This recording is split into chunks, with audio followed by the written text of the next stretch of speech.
Y buenas noches también.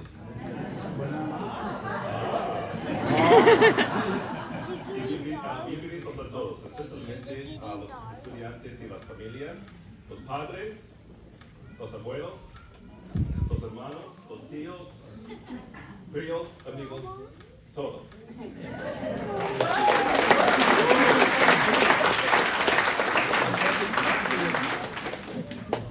So thank you for being here this evening. I'm truly pleased to join you. And to Isabel, thank you for the invitation. I really appreciate it. And thanks to Johnson Azteca as well for the lively performance and also the important land and labor acknowledgement that we've heard just before we got started. So it's a great honor to be here today again. 25 years is quite a long time to do anything. And it's hard to do anything well over this period of time, but this program has surely done that. Through the directors, the faculty, and the affiliates who've been affiliated for such a long time.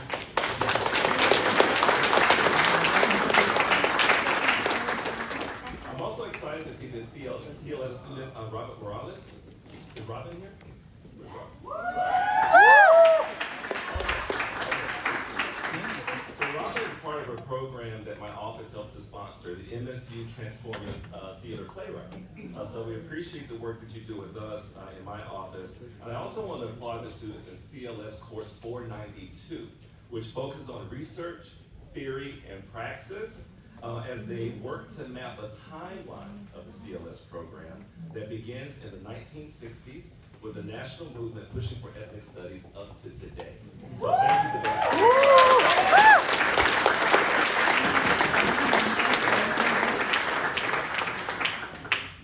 Similarly, much like CLS, the program, my office got started back in the 1960s. It was actually 1968. And that was in response to local calls, but also national activism. People pushing for civil rights and for more support for members of underrepresented racial and ethnic groups. And today, of course, we continue that work and we think about the cross sections and those who be members of sexual and gender identity groups as well. But we continue to do the work, and those early investments continue to pay off to today. The Chicano Latino Studies program, as you've heard, has played a critical role in our success here at MSU in different ways, in advancing academics, but also the understanding of the experiences of Chicano and Latino people. I've said often in other spaces, and it's my first time to address this group in CLS, is that ethnic studies programs truly save lives.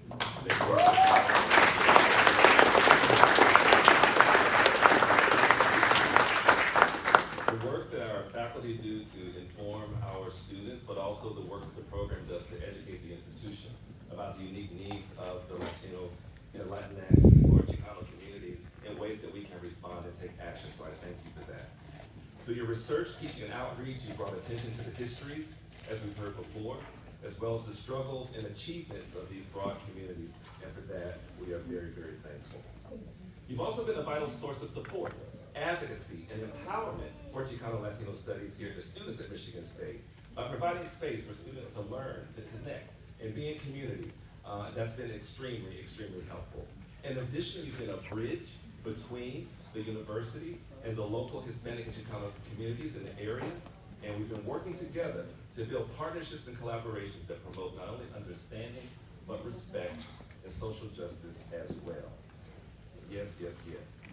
So yet, after 50 years of the Chicano Latino Studies program being in existence, we still have a long way to go.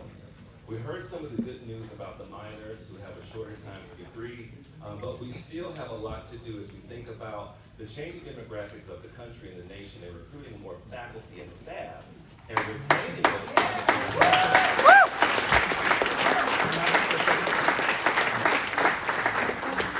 who can be here to support our students. To truly be a national leader in diversity, equity, and inclusion, we have to find ways to address all those challenges and answers to all of those really important questions. And we're not only committed to student success, but as I told you, helping to recruit and retain faculty and staff as well. And as a central office, I'm happy to partner with Chicano Latino Studies in that way. Yes. I'm almost finished, but before I do, I want to acknowledge some people, just to say their names in this space, who have over time done a lot of work to support not only this program and our students who are graduating this year, but students who graduated over the years, but also just want to, again, acknowledge the Chicanos, the Latinos who contributed to significant ways to MSU over time. And I'll start first with Dorothy Gonzalez, who was a Michigan State University Board of Trustee member.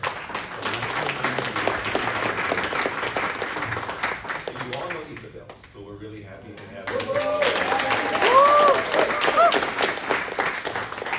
Francisco Villarruel, director of the Julian Samora Research Institute. We also want to say, and the man with the plan, Luis Alonso Garcia, director of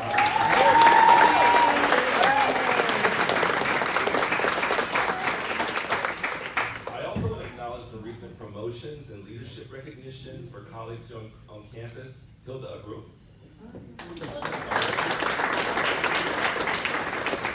Amanda Flores.